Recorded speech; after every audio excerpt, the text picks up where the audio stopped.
Assalamualaikum warahmatullahi wabarakatuh. Bismillahirrahmanirrahim. Alhamdulillahi rabbil alamin. Wa bihi nasta'inu ala umuri dunya waddin. Wassalatu wassalamu ala sayyidil anbiya'i wal mursalin sayyidina wa maulana Muhammad sallallahu alaihi wa ala alihi wa sahbihi wa sallam ajma'in. Subhanallah, alhamdulillah, wa la ilaha illallah, wallahu akbar, wa la hawla wa la quwwata illa billahil aliyyil azim. Adada kulli harfin kutiba yuktabu abadal abidin wa dahrad dahirin. Subhanaka la ilma lana illa ma 'allamtana innaka antal alimul hakim.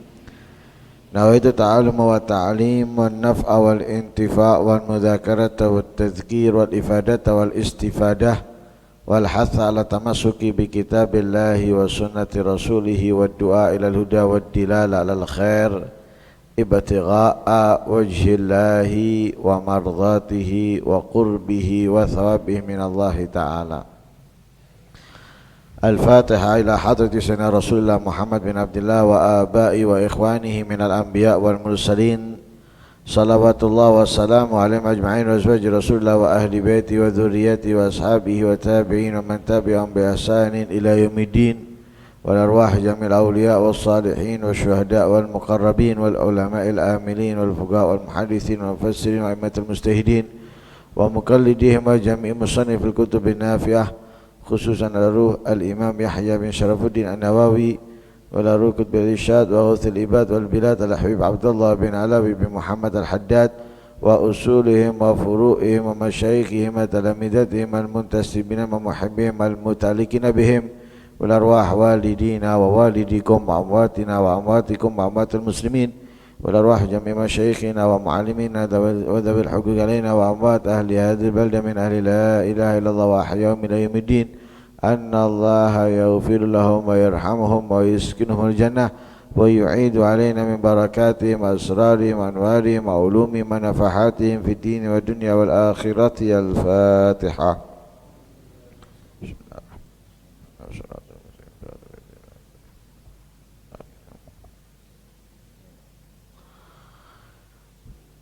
Qala al-musannif rahimahullah wa nafa'ana bihi wa alumikum fid darain amin fi kitabihi risalatul mudzakara ila qawlihi wal nakhtim hadhihi al-khatimata bi dhikri syai'in min kalami ra'siz zahidin wa hujjatillahi alaihim Isa ibn Maryam ala nabiyyina wa alaihi afdhalus salati wassalam.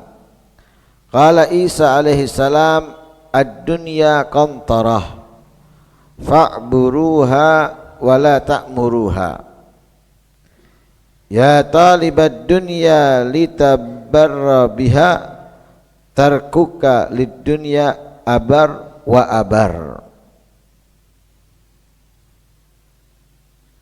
La yastami hubbud dunya wal akhirah fi qalbi mu'minin kama la yastami'ul ma'u wan naru fi ina'in wahidin. Wa qala Isa alaihi salam, ad-dunya aradun hadirun ya'kulu minhu al-barru wal fajir wal akhiratu wa'dun sadiqun yahkumu fihi malikun qadir. Wal nakhtim hadhil khatimata, dan kami tutup pembahasan atau uraian dari kitab Risalatul Mudzakarah bidzikri syai'in, dengan menyebut sebagian kecil atau sedikit min kalami, dari untean kata Ra'siz Zahidin, pemimpin orang-orang zuhud, wa hujjatillah alaihim, dan rujukan Allah atas orang-orang zuhud, Isa bin Maryam, Nabi Isa bin Maryam ala nabiyina wa alaihi afdhalus salati wassalam. Nabi Isa ini dikatakan ra'suz zahidin karena tidak memiliki rumah. Sebagaimana beliau pernah berkata, sakfi as-sama, atap rumahku adalah langit, lantai rumahku adalah bumi. Kasur nggak punya, bantal pernah sekali, tapi bukan dari kapuk atau silikon dan semisalnya. Bantalnya yang sekali itu dari batu, sebelum diolok-olok sama setan. Karena pernah pada suatu ketika itu Nabi Isa kepingin bantalan gitu, pakai batu. Kalau kita nggak mungkin mau bantalan batu, tak enak, loro kabeh. Atos kita nyari yang empuk, terkadang sekalipun harganya mahal kita beli. Nah, bisa nih bantalan. Setan ngolok-ngolok, oh mulai tertarik kamu ya sama dunia, mulai seneng kamu ya sama dunia. Langsung berdiri, diambil batunya, dilempar. Dari sejak itu sudah enggak lagi, tidak lagi. Makanya beliau dikatakan ra'suz zahidin, pemimpinnya orang-orang zuhud.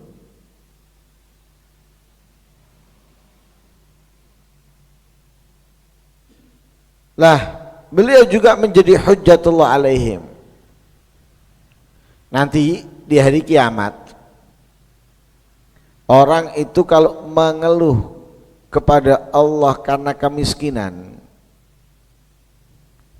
meninggalkan ibadah, mengeluh kepada Allah, nggak mau masuk neraka, nggak mau diazab, ya Allah gimana kita mau beribadah sedangkan kita di dunia ini miskin, sehingga kita sibuk mencari makan, untuk kita makan, untuk ini, untuk itu dan yang lain sebagainya. Atau ketika di dunia kita meninggalkan kebaikan dengan alasan kita butuh pekerjaan untuk saya, untuk keluarga dan anak-anak. Kalau saya nggak bekerja, kalau saya terus ngaji, saya kasih makan apa anak-anak nanti? Alasan kita karena kemiskinan, kita meninggalkan kewajiban kita, pengabdian kita kepada Allah Subhanahu wa taala untuk mengejar dunia. Loh, saya enggak ngejar dunia. Mengejar itu namanya, kamu kira mengejar itu harus dapat? Enggak harus dapat mengejar itu. Dengan meninggalkan akhirat, ditinggalkan akhirat untuk dunia, itu namanya mengejar. Mau ngomong 1000 kali nggak mengejar nggak bisa, itu namanya mengejar.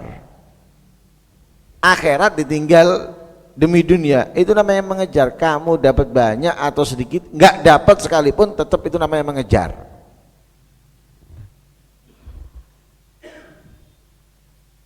Saya nggak bisa duduk seperti orang-orang itu. Orang-orang itu enak, setiap hari sudah ada yang dimakan. Lah saya kalau nggak bekerja, nggak mencari nafkah, gimana yang saya makan? Alasan lah, alasan karena kemiskinan, meninggalkan kewajiban. Nanti Allah akan balik bertanya, miskin mana kamu dengan Nabi Isa?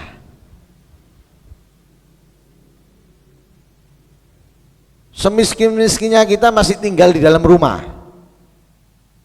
Semiskin-miskinnya kita masih bantalan kapuk atau silikon. Semiskin-miskinnya kita masih tidur di atas kasur atau bahkan mungkin karpet dan yang lain sebagainya. Nggak cukup itu kipas angin, nggak cukup itu terkadang AC. Kemudian kita alasan karena miskin meninggalkan kewajiban-kewajiban kita kepada Allah. Miskin mana kamu dengan Nabi Isa? Nanti ada 4 nabi kalau nggak salah yang akan dijadikan oleh Allah perbandingan untuk orang-orang. Jadi nggak bisa kita mau ninggalkan, itu nggak bisa. Miskin Nabi Isa lebih miskin dari kita, lebih miskin, tapi kewajiban dijalankan. Kita punya tempat tinggal, mungkin hanya nggak punya makanan untuk 1 hari, bingung. Padahal kita masih bisa mungkin minum atau makan yang lain. Nggak punya beras, bingung. Atau uang menipis, nggak habis loh, menipis, menurun, teladapan. Lihat Nabi Isa, makanya dikatakan hujjatullah alaihim. Mereka nanti ini orang-orang zuhud khususnya, atau kita semuanya ini, kalau alasan dengan kemiskinan meninggalkan kewajiban dikembalikan oleh Allah. Miskin mana kamu dengan Nabi Isa? Wes, nggak ada alasan. Nah, kalau orang gawe-gawe alasan, itu adalah orang yang dungu, orang yang bodoh. Kenapa? Loh, yang kamu hadapi nanti Allah, bukan manusia. Kamu sekarang mau alasan A, mau alasan B supaya diterima alasan kamu, percuma. Nanti kamu berhadapan dengan Allah dan alasan kamu nggak akan manfaat karena Allah tahu kamu gawe-gawe. Sekarang kan gitu itu. Ninggalkan ini, ninggalkan itu alasan. Misalnya nggak kerja ke pabrik, alasan sakit. Bikin surat dari dokter, oh pabrik percaya, ya. Sekarang kamu berhadapan dengan pabrik percaya, iya wis, ya kamu bebas, kamu bisa istirahat, kamu bisa keluyuran, kamu bisa main misalnya. Atau misalnya kita alasan kepada seseorang untuk meninggalkan ini, untuk meninggalkan itu, iya sekarang kamu dapat. Seakan-akan orang itu menerima, iya, tapi nanti kamu berhadapan dengan Allah, kamu alasan ini tapi kamu bohong. Kamu ngomong sakit padahal kamu nggak sakit. Kamu alasan ini padahal kamu masih punya. Kenapa kamu tinggalkan ini? Nggak bisa kita mau alasan. Nggak bisa. Nah, ini diterangkan di sini tentang perkataan-perkataan Nabi Isa alaihi salam.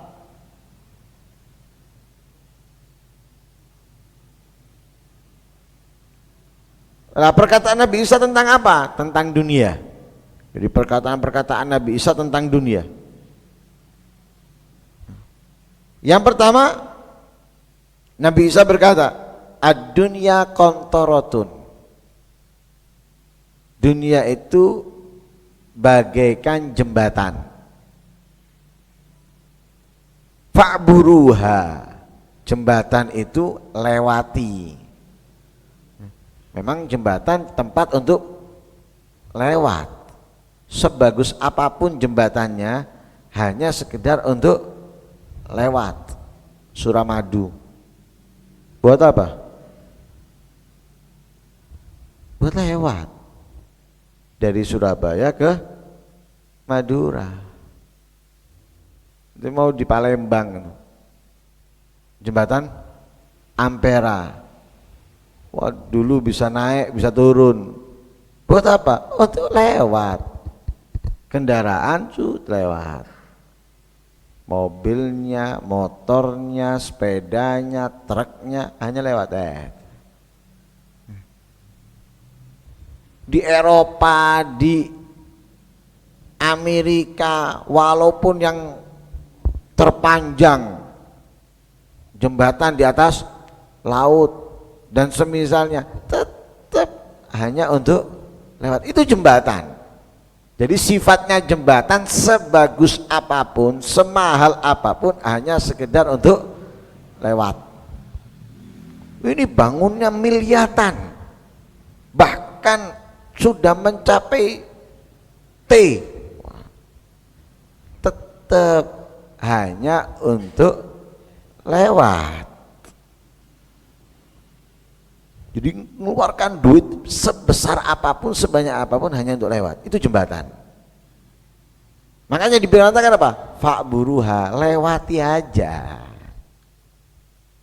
Lewat ono. Sudah ada jembatan. Ada orang sekarang naik kapal feri, jarang. Lewat mana? Jembatan. Lewati aja sudah. Dulu orang banyak berhenti, selfie, kagum dulu. Sekarang lewat wur sudah.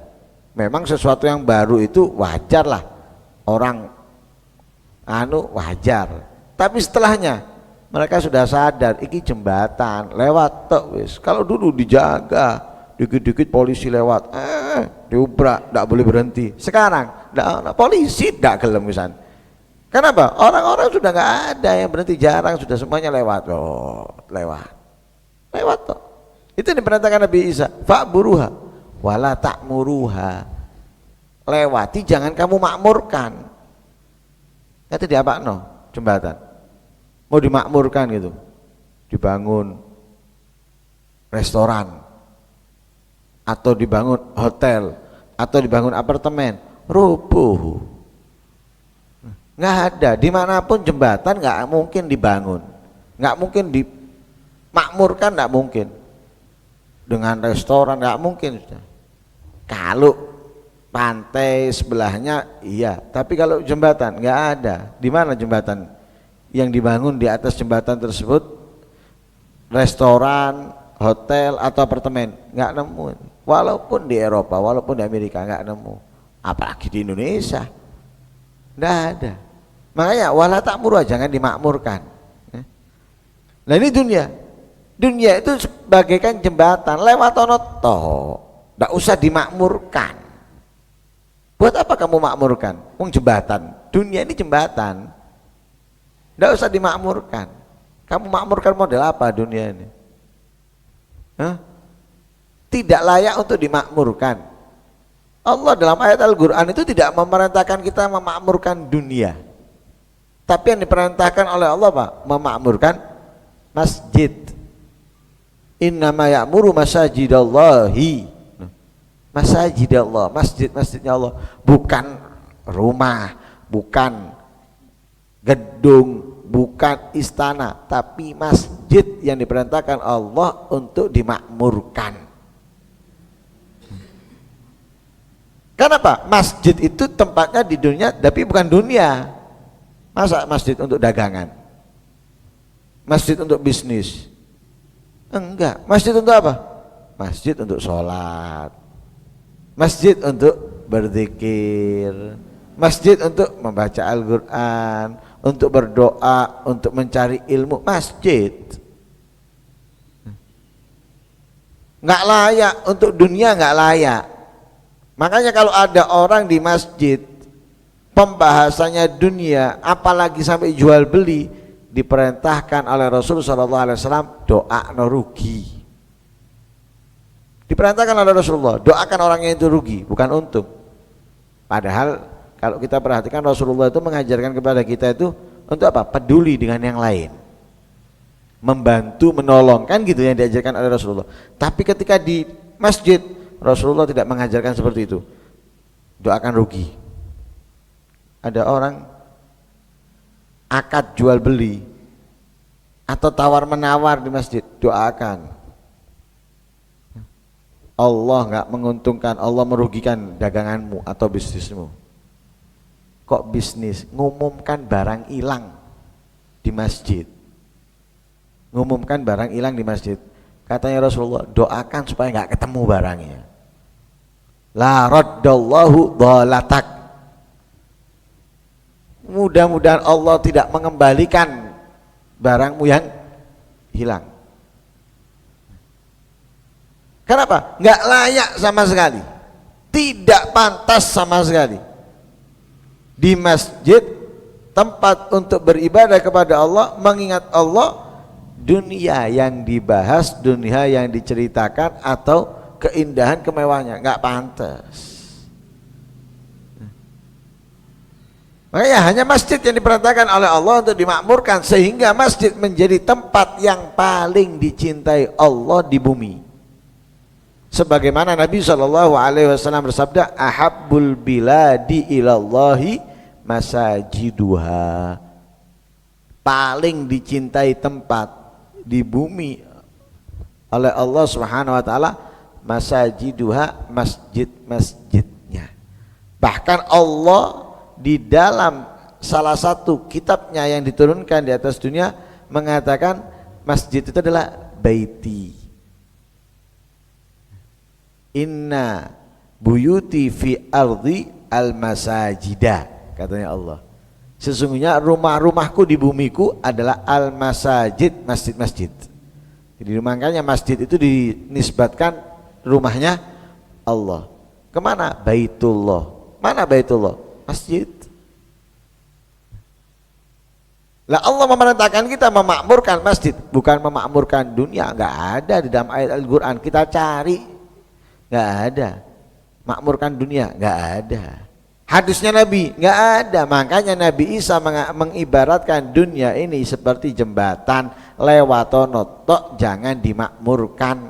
Kita hidupi aja apa yang ada ini, enggak usah kita memakmurkannya.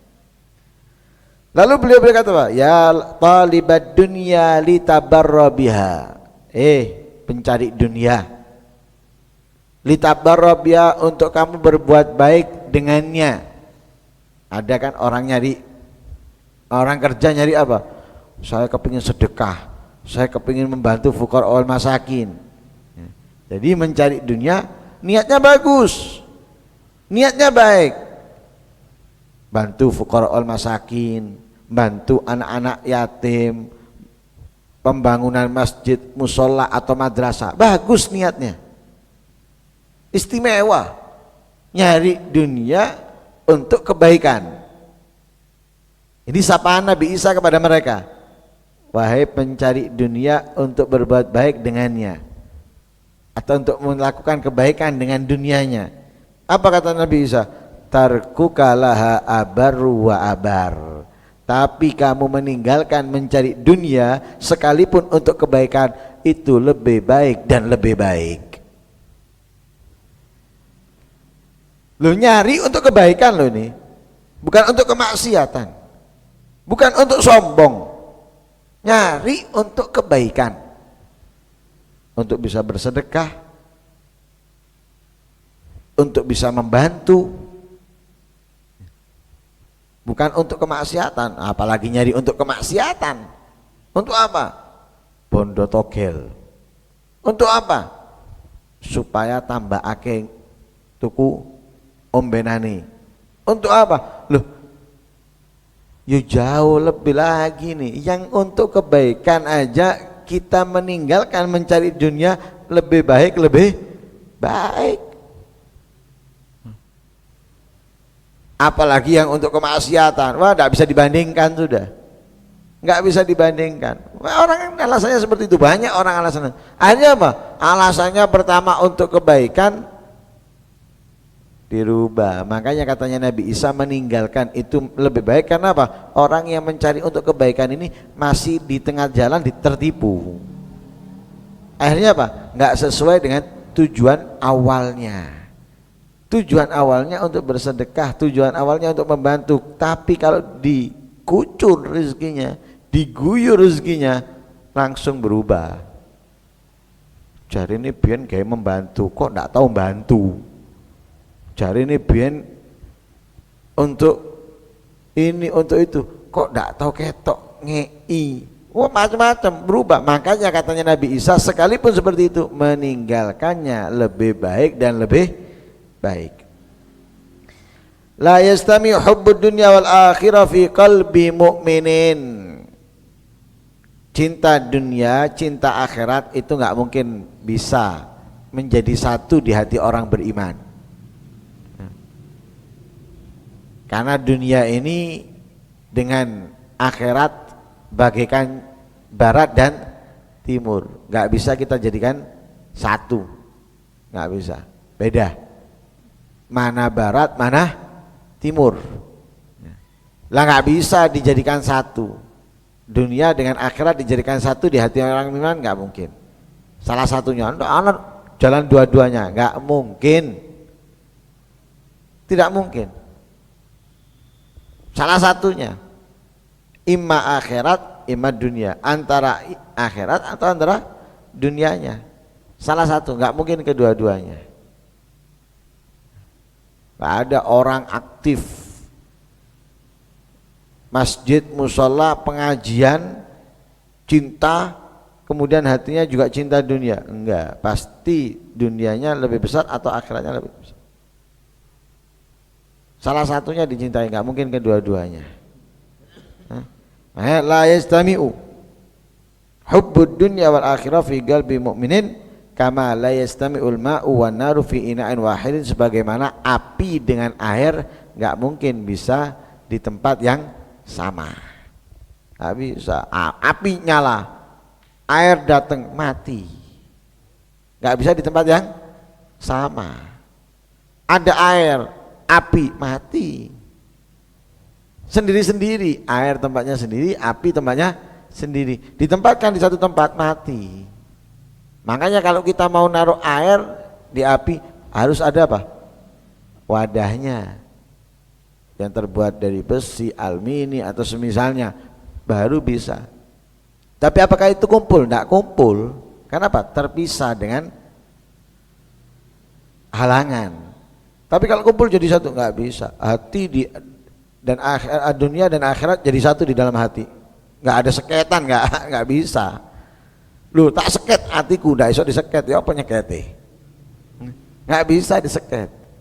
Tapi kalau air dengan api masih kita bisa beri halangan, sehingga masih. Tapi kalau ini nggak bisa, nah, tidak bisa sama sekali. Yang kedua beliau mengatakan waqala Isa alaihissalam ad-dunya aradun hadir ya'kulu minhu al-bar wal fajir. Katanya Nabi Isa, dunia itu adalah barang yang wujud, yang ada. Ini dunia, barang yang ada. Siapa yang bisa meraihnya? Siapapun. Mau orang yang baik atau orang yang bejat bisa mendapatkan dunia, meraih dunia. Aulia bisa mendapatkan dunia. Orang yang ahli ibadah bisa mendapatkan dunia. Orang yang soleh bisa mendapatkan dunia. Tapi Fir'aun, Qarun, Namrud, Haman dan semisalnya itu juga bisa mendapatkan dunia. Kenapa? Ada barangnya, wujud, ketok, kelihatan, sehingga siapapun bisa mengambilnya. Namanya barang yang kelihatan.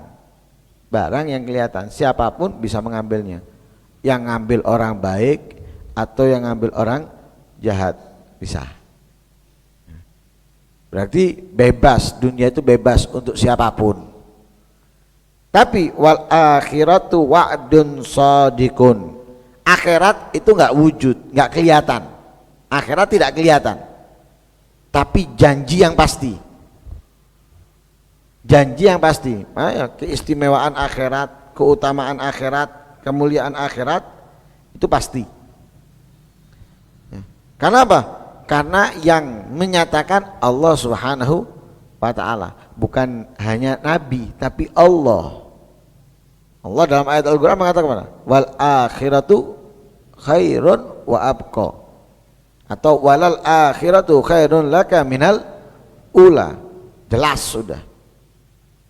Ayat yang lain Allah mencelah, mencaci, menghina dunia. Sedangkan akhirat dipuji oleh Allah, pasti enaknya, pasti nikmatnya, pasti senengnya. Ini janji yang pasti akhirat. Nggak kelihatan, nggak kelihatan. Lah karena nggak kelihatan, beda dengan dunia. Dunia kelihatan, rebutan, tukaran, luka, musuhan, dendam, iri, itu pasti sudah. Sifat-sifat buruk ada dia. Lah akhirat karena nggak kelihatan, hanya orang yang meyakini hanya orang yang memahami, hanya orang yang istimewa yang mendapatkannya, nggak semua orang. Jadi nggak perlu rebutan, nyantai, nggak kesusu. Wah ini jam sama ini harus seperti supir bis. Ini jam itu nih pabrik balapan, wah. Ini nggak tahu sudah jalannya bolong, ndak bolong, ada sepeda motor yang mepet atau ndak urusan. Yang penting banter-banteran kepingin dapat penumpang. Karena apa? Ketok, kelihatan. Sehingga dia nggak memikirkan bahayanya untuk orang lain, hanya kesenangan untuk dirinya. Itu dunia. Terkadang kita itu nggak nyadar membunuh orang, ngikut orang, menyakiti orang untuk mendapatkan yang kita inginkan, sekalipun orang itu mati, orang itu sakit, kita nggak nyadar. Kasih contoh, maling itu, nggak mikir dia, yang diambil itu nggak mikir, ini membahayakan banyak orang atau nggak mikir. Yang penting apa? Awake seneng, dia seneng, itu yang penting, dia dapat. Yang diambil apa? Kadang besinya rel atau apanya dari rel, loh, nggak mikir dia. Ini kalau diambil mengurangi kekuatannya rel, akhirnya apa? Jatuh kereta. Lah dalam kereta ada berapa orang? Satu gerbong misalnya ada 10 orang sudah. Yang mati 2 orang itu sudah banyak. Yang luka-luka berapa? Dia nggak mikir. Kenapa? Itu dunia. Dunia itu orang tidak membuat orang apa? Nggak berpikir sama sekali. Punya otak, punya akal, tapi nggak berpikir sama sekali.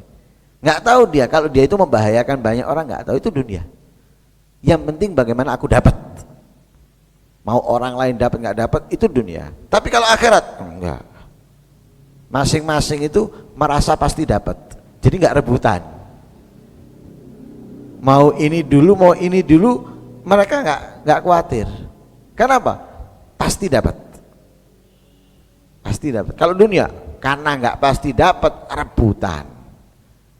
Nah, tapi kalau akhirat pasti dapat. Lah akhirat itu yahkum fiha malikun qadir, yang menjadi hakim dari segalanya adalah Allah Subhanahu wa taala. Adil, nggak ada yang terzalimi, akan diberi oleh Allah sesuai apa yang sudah ia lakukan di atas dunia. Adil karena apa? Yang menghakimi adalah Allah Subhanahu wa taala. Karena itu mudah-mudahan Allah Subhanahu wa taala menyelamatkan kita dari tipu dayanya dunia, dan mudah-mudahan Allah Subhanahu wa taala menjadikan kita orang-orang yang terus mengutamakan, mengistimewakan dan mengidolakan kemuliaan dari Allah Subhanahu wa taala, dan dijauhkan oleh Allah dari tertipu kemuliaan yang dibuat oleh setan dan iblis.